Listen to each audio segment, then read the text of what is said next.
All right, so welcome back to True School Sports, the home of the featherweight division. I love this weight class, and God willing, in the near future, we get some of those great featherweight unification fights. I know a lot of boxing fans have been frustrated about it, as am I. I'm looking forward to it just as much, if not more, than a lot of you guys are. But I don't think we're gonna get those featherweight unifications this calendar year. I think those unifications will start to happen in the first quarter of 2027, or the first two quarters of 2027.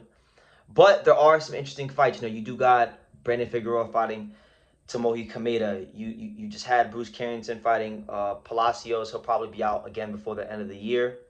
Angelo Leo's supposedly gonna fight some I forgot the guy's name, some Mexican guy, 19-0 Mexican guy in a voluntary defense in New Mexico to get him active again because he had a layoff. But probably to me the most interesting fight of all the champions remaining in the featherweight division will be a fight that was just reported about last night, and I gotta give credit here. We will not take credit for knowing about this first. This was reported and spoken about by ESPN Knockout and Judge and a good friend of the channel, Fernando Barbosa. Yeah, shout out to Fernando Barbosa, great guy.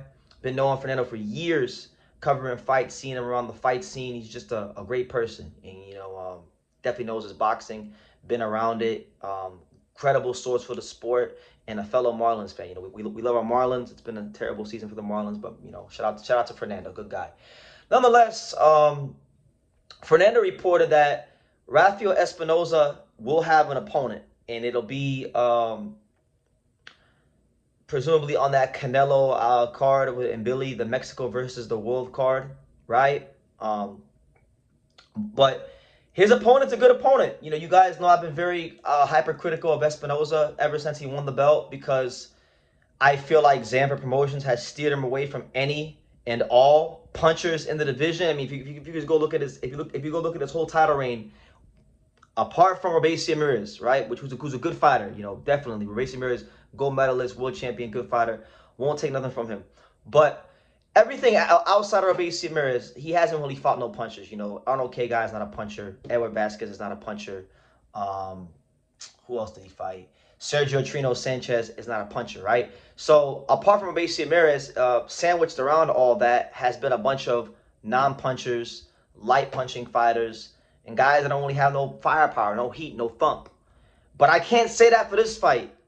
If what Fernando Barbosa reporting is true, and I got no reason to believe that Fernando Barbosa would lie. He's very connected with the Latin American boxing community and the Latin American fight scene and things like that, with being on ESPN Knockout, which is one of the leading sources for Latin American boxing, right? So I gotta and Lorenzo Parra is the mandatory challenger anyway. He beat up Elijah Pierce to do that, right? So with that being said, Lorenzo Parra versus Rafael Espinoza, that's the fight. Espinoza versus Lorenzo Parra, that's a good fight. I can't even get mad at that. That's a real good fight. That's not, draining Edward Vasquez down from 130. That's not, fighting Sergio Trino Sanchez, who can't really punch and quit against Lara. That's not K guy who just really isn't that skillful or that good to begin with. This is a real fight, and I gotta give Espinoza some credit here. Good fight, because Lorenzo Parra may not be a big name to a lot of the boxing world out there, so a lot of people who want to see these unification fights are gonna say, well, I'm tired of these featherweights. They're all just twiddling their thumbs and waiting for Inoue, which you're well within your right to say that, because Espinoza's been champion for, it'll be 3 years in December. All these guys have been here for a little bit of time now, except Bruce and Figueroa just got here, but Angelo and Espinoza have both been here for a little bit of time now. So I get it. I understand.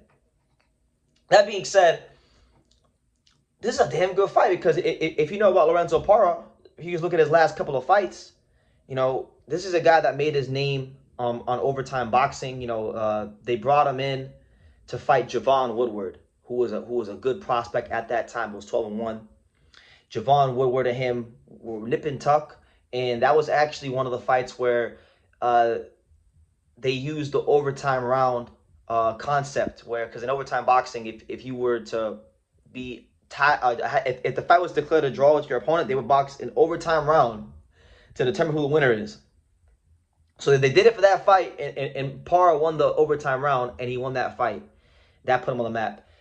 Then he fought Omar Trinidad, who is actually one of the top contenders in the IBF.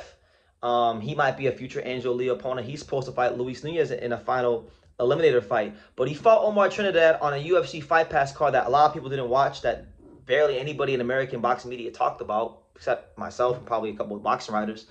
And Parra showed a lot of craft in that fight. I thought he outboxed and counterpunched Omar Trinidad to a clear victory.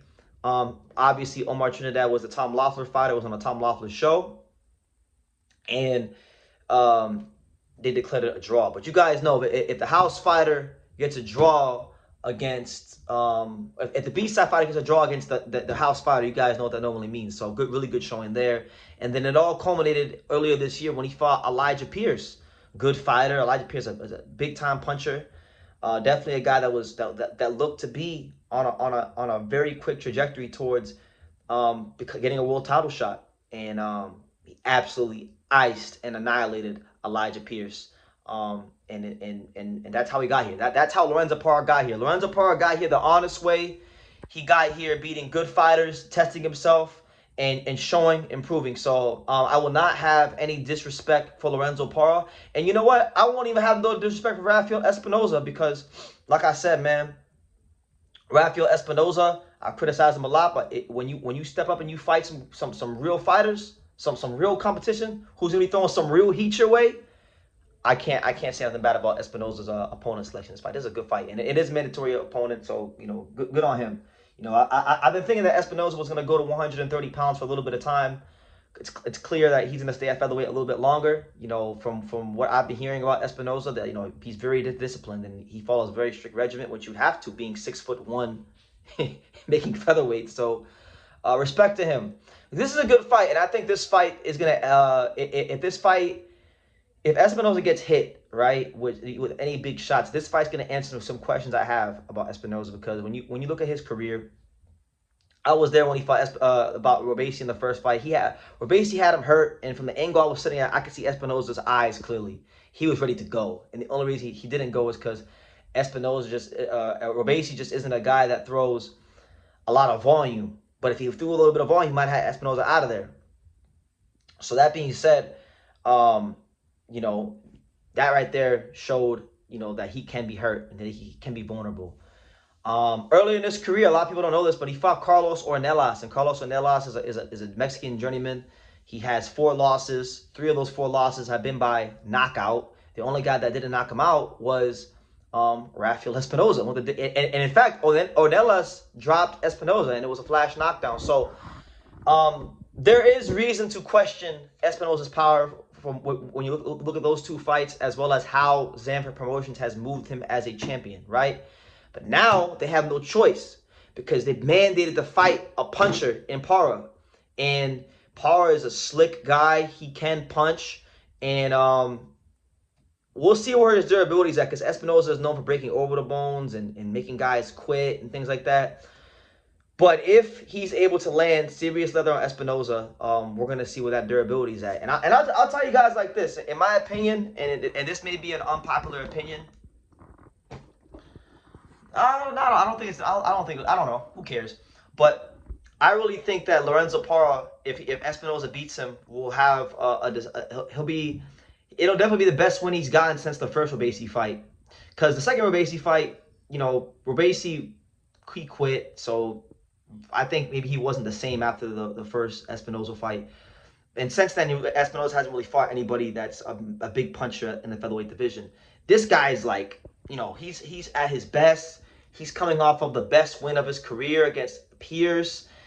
He's been tested against top contenders in the division. And this guy's hungry. He's Venezuelan as well. These Venezuelan fighters that, they're known for punching very hard.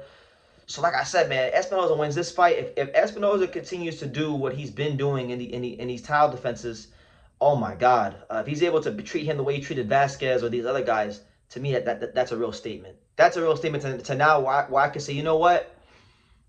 I still don't think he's the best featherweight in the world, but this is his 5th title defense, and so you can't hit on that type of consistency.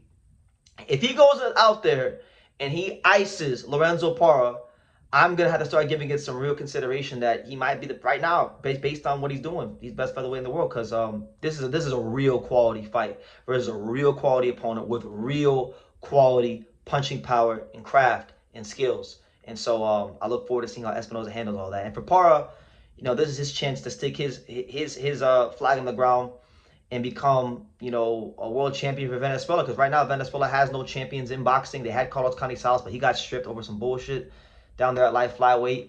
So we'll see what happens. And look, things change fast. If Parra wins this fight, you're talking about him maybe getting his name in the weight sweepstakes. So, could be life-changing money for him on his way if he wins this fight. But that being said, great fight. Respect to Espinosa for taking this fight. This is a real featherweight fight. And respect to Lorenzo Parra. Looking forward to a great scrap. Let me know what you guys think, and I will see you guys in the next video.